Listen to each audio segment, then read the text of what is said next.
L'humanité, notre monde, fait face à la grande crise qui la propulsera soit vers un avenir radieux, soit vers un retour à la nuit. Malgré les millénaires, malgré les cycles qui se sont écoulés, malgré les destructions, notre famille humaine se dresse encore et toujours, comme un signe ultime de défiance face à la fatalité.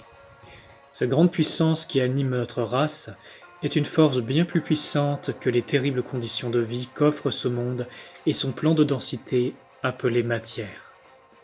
Bien peu d'âmes survivent suffisamment longtemps pour triompher des ténèbres et des terribles prédateurs astraux et des hordes de démons qui parcourent notre dimension dans l'invisible. Pourtant, malgré ces difficultés, certains parmi nous ont décidé de faire face, préférant traverser les 1000 souffrances plutôt que de renoncer. Certains parmi nous marchent parmi les hommes, silencieux et discrets, amenant force et courage dans les moments les plus difficiles. Ils sont les grands frères de l'humanité, les protecteurs et leurs gardiens. Ce sont les Melchizedek.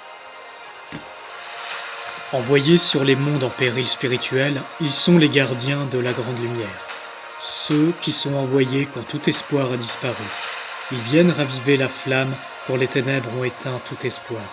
Ils sont les fils du Très-Haut, ce sont les anges de la destinée.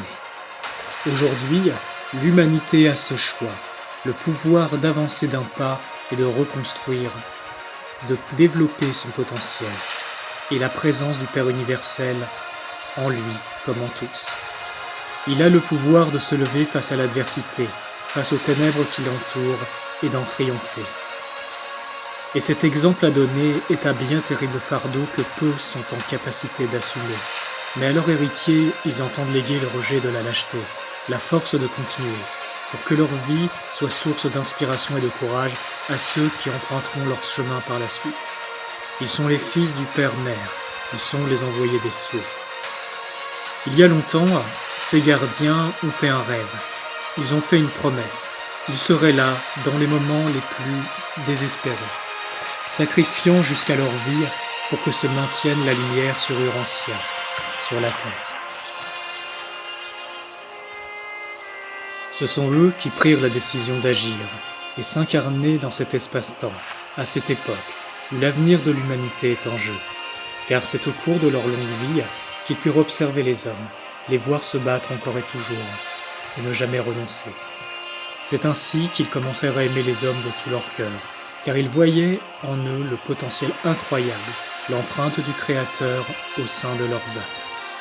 Ce seraient eux qui allaient donner à l'humanité ce qu'elle méritait. C'est eux qui allaient les protéger de forces au-delà de leur compréhension, de forces cachées,